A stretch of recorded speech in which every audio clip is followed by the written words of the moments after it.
Hi friends, welcome to the அனிமினாஸ் தமிழ். நம்ம இன்னைக்கு பார்க்க போகிறது வந்து எக்ஸ்பெல் டிகிரியோட சாப்டர் 15 தான். ஸோ அவ்வளோ நம்ம செம்ம டேரக்டாக எபிசோட்லேயே போயிடலாம். சாப்டர் 15 ஸ்டார்டிங்கில் வந்து ஐயூபிஎஸ் தான் சைபர் கேட்டாட இன்சிடென்ட்டுக்கு ஒரு முக்கியமான விஷயம் அப்படின்னு தெரிஞ்சோடனே வந்து நம்ம யூனிட்டா வந்து அவ்வளோதானே அவனை போட்டு தெரியலாம் பெரிய மேட்டர்ல அப்படின்னு சொல்லியிருப்பான். இதை கேட்ட ஸ்னோபால் கில்லர் வந்து எதை பேசணும் கொஞ்சமாச்சும் யோசிச்சு பேசு. ஐயூபிஎஸ்ங்கிறது ஒன்றும் சாதாரண யூனியன் இல்லை, அது குளோபல் லெவலில் ஆப்ரேட் ஆகக்கூடிய யூனியன். ஸோ அவங்க மேலே கை வைக்கிறது நம்ம கிட்ட இருக்க கொஞ்சோட எவிடன்ஸ் எல்லாம் பார்த்தாது. அதே மீறி இந்த எவிடன்ஸ் வச்சுட்டு அவங்க மேலே கை வச்சோம்னா அது வந்து நமக்கு தான் பிரச்சனை ஆகும். ஏன் அவங்க செய்யற எல்லாத்தையுமே இவ்வளவு கில்டுமே இத்தனை பொறுத்துட்டு இருக்கிறதுக்கான ரீசன் என்ன நினைக்கிறேன்? அவங்க மேல எந்த ஒரு எவிடன்ஸுமே இல்லாத ஒரு ரீசன் தான் அப்படின்னு சொல்லிட்டு இருக்கா. அதை கேட்ட இந்த மீட்டிங் ஆர்கனைஸ் பண்ணா, ஆமா ஸ்னோபால் கில்லர் சொல்றது கரெக்ட் தான், நம்ம கிட்ட அவங்க மேல ஆக்ஷன் எடுக்கிறதுக்கான போதுமான எந்த ஒரு எவிடன்ஸுமே இல்ல. சோ அதே மாதிரி அவங்க மேல ஆக்ஷன் எடுத்தோம் அப்படின்னா டிப்ளமேட்டிக் இஷ்யூ ஆகிறதுக்கான நிறைய வாய்ப்பு இருக்கு அப்படின்னு சொல்லிட்டு இருக்கான். சோ நம்ம எதை பண்ணாலுமே கேர்ஃபுல்லா தான் பண்ணணும். சரி, ஓகே, எல்லாம் ஸ்கிரீனை பாருங்க. இந்த ஃபுட்டேஜ் தான் இப்ப இடையில அப்பேர் ஆன வேரியண்டோட ஃபுட்டேஜ் அப்படி சொல்லிட்டு காமிக்கிறாங்க. இதை பார்த்தா அங்க இருந்த கில்லில் எல்லாம் என்ன கருமண்டாது இப்படி இருக்கு, இந்த மாதிரி மாஸ்டர் இது வரைக்கும் நான் பார்த்ததே இல்லை அப்படிங்கிற மாதிரி பேசிட்டு இருக்காங்க. அந்த டைம் அந்த கில்லில் ஒருத்த வந்து ஆமா அது ரொம்ப கொஞ்சம் கொடூரமா தான் இருக்கு அப்படின்னு சொல்லிட்டு இருக்கான். சரி, ஓகே, நீங்க இந்த ஃபுட்டேஜை பார்த்துருந்தாலே உங்களுக்கு தெரிஞ்சிருக்கும் இந்த வேரியன்ட் வந்து மற்ற மாஸ்டர்ல ரொம்ப டிஃபரெண்டானது அப்படிங்கிற விஷயம். அண்ட் அது மட்டும் இல்லாமல் வந்து நம்ம ஹீரோ டிபார்ட்மெண்ட் வந்து அந்த மாதிரி சேஞ்ச் போன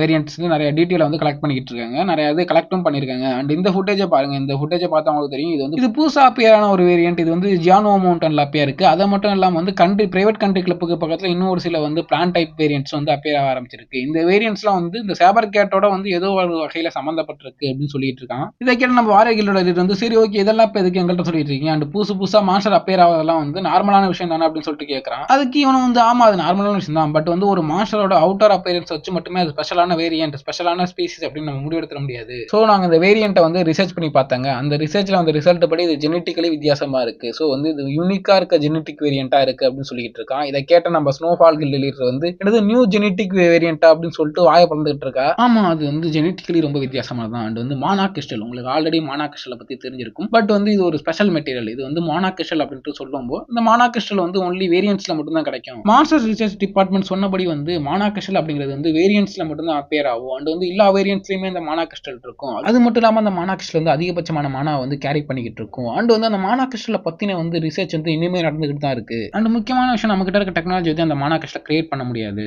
ஆனா இப்ப அப்பியரான சைபர் கேட் வேரியன்ட் இருந்து எடுக்கப்பட்ட மானா கிறிஸ்டல் வந்து ஆர்டிஃபிஷியலி மேட் பண்ணுது. அண்ட் அதுலயும் முக்கியமான விஷயம் என்னன்னா அது வந்து லிக்விடா இருந்துச்சு அப்படின்னு சொல்லிட்டு இவன் சொல்லவும் இதை கேட்ட மத்தவங்க வந்து இப்ப நீங்க என்ன சொல்ல வர்றீங்க, வந்து ஆர்டிஃபிஷியலா வந்து மானா கிறிஸ்டலை கிரியேட் பண்றாங்களா, அதுவும் லிக்விடாவா? இப்பதானே நீங்க சொன்னீங்க மானா கிறிஸ்டலை யாராலையும் இப்ப கிரியேட் பண்ண முடியாது, நம்ம மனுஷங்களால கண்டிப்பா வந்து அதை ஆர்டிஃபிஷியலா கிரியேட் பண்ண முடியாது, அதுக்கான டெக்னாலஜி இல்லைன்னு நீங்க தானே சொன்னீங்க அப்படின்னு சொல்லிட்டு கேட்கறாங்க. அந்த டைம் யூனிட்டோட செக்ரட்டரி வந்து உங்களுக்கு இதை பத்தி ஏதாவது தெரியுமா அப்படின்னு சொல்லிட்டு நம்ம யூனிட்டாட்ட கேட்கறா. அதுக்கு நம்ம யூனிட்டா வந்து எனக்கு இதை பத்தி பெருசா எதுவும் தெரியாது, மானா கிறிஸ்டல் வந்து எலமெண்டரிஸ் அப்சர்வ் பண்ணா பவர் ஆவாங்க அப்படிங்கிற ஒரு விஷயம் மட்டும் தான் எனக்கு தெரியும் அப்படின்னு சொல்லிட்டு இருக்கான். பட் இங்க நடக்கிறதெல்லாம் பார்க்கும்போது வந்து திடீர்னு வேரியன்ட்ஸோட எண்ணிக்கை அதிகமா வருது. அதை தாண்டி மானா கிறிஸ்டல் வந்து லிக்விடா ஆர்டிஃபிஷியலா கிரியேட் பண்ற எக்ஸ்பெரிமெண்டோட ரிசல்ட்டுகள்லாம் பார்க்கும்போது உங்களுக்கே தெரியுமே இதெல்லாம் யோசிக்காமலே கண்டுபிடிக்கலாம் யார் இந்த விஷயத்தை செஞ்சிருப்பாங்கிறது. அந்த அது மட்டும் இல்லாம இந்த மாதிரியான மட்டமான எக்ஸ்பெரிமெண்ட்லாம் அவனை தவிர வேற எவனும் செய்ய மாட்டான் அப்படின்னு சொல்லிட்டு இருக்கான் நம்ம யூனிட்டா.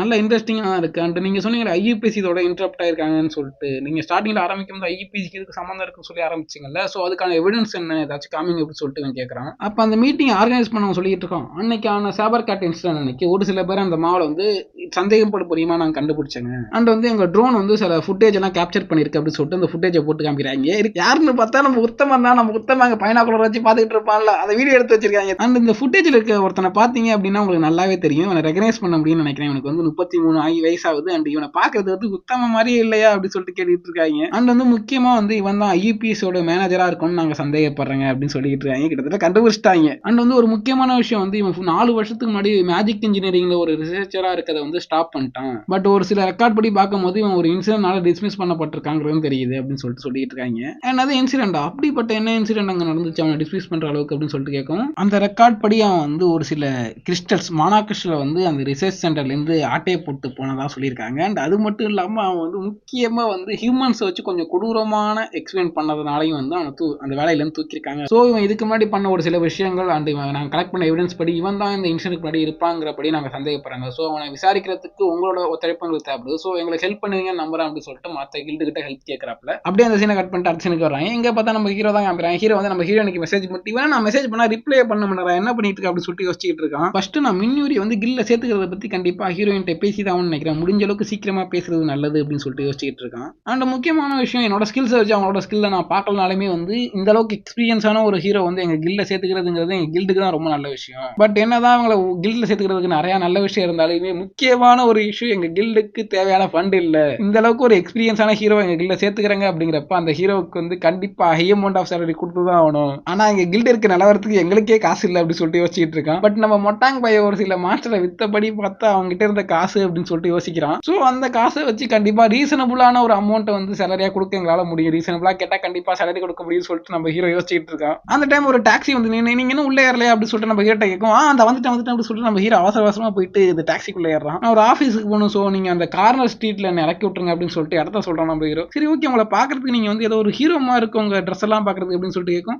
நான் வந்து ஒரு ஹீரோ தாங்க அப்படின்னு சொல்லிட்டு இருக்கிற நம்ம ஹீரோ. அந்த ஹீரோ குழப்பிக்காதீங்க, நம்ம ஹீரோன்னு சொல்றது நம்ம கதையோட ஹீரோ சொல்றேன். அண்ட் இந்த மாதிரி சூப்பர் பவர்ஸை யூஸ் பண்றவங்கள ஹீரோஸ் அப்படின்னு சொல்லுவாங்க. ஆல்ரெடி உங்களுக்கு தெரிஞ்சிருக்கலாம். பட் வந்து இந்த இடத்துல அதிகமா ஹீரோன்னு சொல்லிட்டு இருப்பேன். ஸோ அதனாலதான் சொன்னேன். இந்த விஷயம் ரொம்ப அமேசிங்கான விஷயமா இருக்கு. யார் நினைச்சா என்னோட டாக்ஸில வந்து ஒரு ஹீரோ ஏறுவாரு அப்படின்னு சொல்லிட்டு நான் இந்த விஷயத்த கண்டிப்பா என்னோட டாக்ஸி ஃப்ரெண்ட்ஸ் நான் நிறைய பேசி பெருமைப்பட்டுக்கிட்டு இருப்பேன் அப்படி சொல்லிட்டு இருக்கா. இதை கேட்ட ஹீரோ வந்து நல்ல விஷயம் தாங்க, நல்ல விஷயத்த அப்படி சொல்லிட்டு அவன் லைட்டா சமாளிச்சுக்கிட்டு இருக்கான். அண்ட் உங்களை பார்க்கும்போது அது மட்டும் இல்ல, உங்க ஷார்ப்னஸான லுக்கை பார்க்கும்போது நீங்க கண்டிப்பா ஏதோ ஒரு மெயின் கில்ட்ல இருந்து தானே வந்திருப்பீங்க. நீங்க என்ன ரெட் ஹில் கில்ட்ல இருந்து வந்திருக்கீங்களா, வாரியர் கில்டா, இல்ல கொரோஸ் கில்ட்ல இருந்து கூட வந்திருக்கலாமே, இல்லைன்னா டைஸ் கில்ட்ல இருந்து வந்திருக்கீங்களா அப்படின்னு சொல்லிட்டு இருக்க மெயின் கில்டு பேரை ஃபுல்லா தள்ளிட்டு இருக்கான். அதெல்லாம் இல்லைங்க, நான் வந்து மெயின் கில்ட்ல இருந்தெல்லாம் இல்ல, நான் இப்போ புதுசா கிரியேட் பண்ணப்பட்ட ஒரு ஃபன் கில்ட் அப்படிங்கிற ஒரு கில்ட்ல தான் வந்திருக்கேன். கண்டிப்பா இதை பத்தி அவருக்கு தெரிஞ்சிருக்காது அப்படின்னு சொல்லிட்டு நம்ம ஹீரோ வந்து ஒரு சைடா யோசிச்சுட்டு இருக்கான். ஓ ஃபன் கில்டா, அந்த கிரீன் அபார்ட்மெண்ட்ல இருந்த மொத்த சாபர் கிட்டையும் கிளியர் பண்ண அந்த கில்டு தானே அப்படின்னு சொல்லிட்டு கேட்கும்.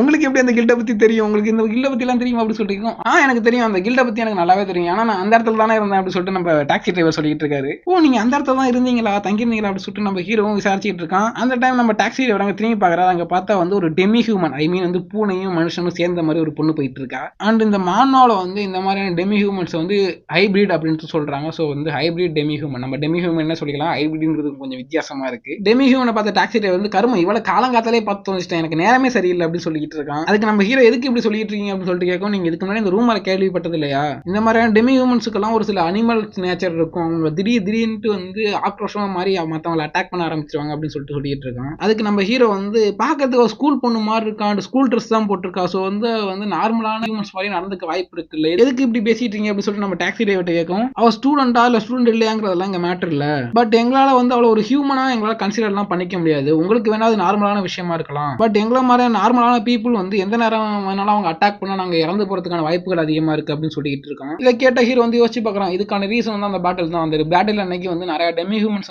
வந்து அசால்ட்டாவே கொண்டு தள்ளினாங்க. ஸோ அந்த ரீசன்னாலே வந்து டெமி ஹியூமன்ஸ் வெறுக்க ஆரம்பிச்சாங்க. பட் என்னதான் இருந்தாலும் அவ வந்து இன்னுமே ஒரு குழந்தை தான். ஸோ வந்து அவளை இந்த மாதிரியா ஹார்ஷா ட்ரீட் பண்றது வந்து தப்பு தானே, மாரலியும் எத்திக்கலையும் வந்து ரொம்ப ரொம்ப தப்பான விஷயம். ஸோ இந்த மாதிரி தானே ஹீரோயினையும் இந்த மாதிரி நடத்திருப்பாங்க, இந்த மாதிரி ரொம்ப ஹார்ஷா. ஏன்னா ஹாஃப் செல்ஃப்ங்கிறதுனால இந்த மாதிரி தானே அவங்க லைஃபே ஃபுல்லாவே இருக்கும் அப்படின்னு சொல்லிட்டு யோசிச்சு பார்த்துட்டு இருக்கான். அந்த டைம் அந்த டெமி ஹியூமனை ஃபாலோ பண்ணிட்டு 2 பேர் போவாங்க. அதை பார்த்து நம்ம ஹீரோ வந்து இங்கே நிறுத்தி நான் அங்கே இறக்கிறேன் அப்படின்னு சொல்லிட்டு கத்திட்டு காசு எடுக்காம ஓடிக்கிட்டு இருக்கான். இதை பார்த்தா நம்ம டாக்ஸி டிரைவர் காசை மட்டும் பாச்சு கொடுத்துருப்பா அப்படின்னு சொல்லிட்டு கத்திக்கிட்டு இருக்காங்க. அப்ப இவங்க 2 பேரும் ஃபாலோ பண்ணிட்டு வரதை பார்த்து அந்த பொண்ணு வந்து ஓடிக்கிட்டு இருக்கா. அவ தப்பிச்சு எப்படியாச்சும் ஓடிட்டு இவன் வந்து அவளை புடுறா எப்படியாச்சும் விட்டுறதா புடுறா அப்படின்னு சொல்லிட்டு கசி வச்சு மூஞ்சி வச்சு அமைக்கிறாங்க. அவளும் வந்து ஒரு மயக்கம் போட்டு கீழே வந்துடுறா. சரி ஓகேவா, அவளை தூக்கிட்டு போயிடலாம், இன்னைக்கு செம வேட்டை தான். கண்டிப்பா அந்த விஐபி கஸ்டமருக்கு வந்து இந்த விஷயம் ரொம்ப பிடிக்கும்னு நினைக்கிறேன், இவ தானே கேட்டாங்க அப்படின்னு சொல்லிட்டு இவங்க தூக்கிட்டு இருக்காங்க. அந்த டைம் தான் நம்ம ஹீரோ அந்த இடத்துக்கு என்ட்ரி கொடுக்குறான். என்ட்ரி கொடுத்துட்டு என்னடா பண்ணிட்டு இருக்கீங்க லூசு பசங்களா, யாரா தூக்கிட்டு இருக்கீங்க, மரியாதை நீங்க மட்டும் அவளை விட்டுட்டு போல அப்படின்னா கண்டிப்பா நீங்க இங்க செத்துறீங்கடா அப்படின்னு சொல்லிட்டு ஒரு ஜம்பை போட்டு ஸ்வால் எடுத்து வெட்ட போயிட்டு இருக்கான். அந்த டைம் நம்ம ஹீரோக்கு முன்னாடி பாடி பில்டர் மாதிரி வந்து நம்ம ஹீரோ தடுத்துட்டு ஒருத்த நிக்கிறான். இது உன்னோட வரல, சோ நீ அமைதியா அந்த இடத்த விட்டு போயிட்டா நல்லா இருக்கும் அப்படின்னு சொல்லிட்டு இருக்கான். இது யாரா இவன் அப்படின்னு சொல்லிட்டு நம்ம ஹீரோ பாக்குறதோட இந்த எபிசோட இதோட எண்ட் பண்றாங்க. ஸோ ஓகே, இந்த எபிசோட் இதோட எண்ட் ஆகுது. அந்த முக்கியமான விஷயம் வந்து 2 நாளா வீடியோ போட முடியல, நான் கொஞ்சம் ஹாஸ்பிட்டல்ல இருந்தேன். ஸோ அதனால வீடியோ போட முடியல. ஆல்ரெடி சில பேருக்கு தெரிஞ்சிருக்க வாய்ப்பு இருக்கு. ஸோ நான் இப்பதான் வந்தேன்,